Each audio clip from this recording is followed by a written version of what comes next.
కుప్పం పట్టణంలో వెలిసిన శ్రీ తిరుపతి గంగమ్మ దేవస్థానంలో ప్రచార పత్రికకు పూజలను నిర్వహించి టీడీపీ నేతలు ప్రచారాన్ని ప్రారంభించారు. ఈ కార్యక్రమంలో ఎమ్మెల్సీ కంచర్ల శ్రీకాంత్ మరియు కుప్పం నియోజకవర్గ టీడీపీ ఇన్ఛార్జ్ మునిరత్న పాల్గొన్నారు. ఈ సందర్భంగా ప్రతి ఇంటికి వెళ్లి ప్రచార పత్రికను అందజేసి రాబోయే ఎన్నికల్లో తెలుగుదేశం పార్టీకి ఓటు వేయాలని కోరారు.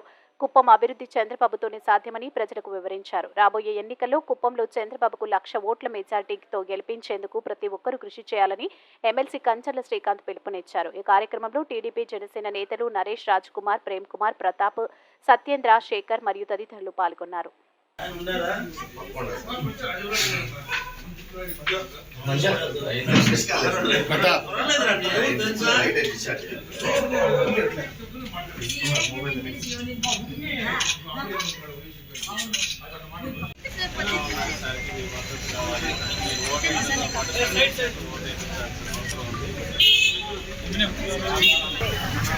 అది పట్టుకోండి.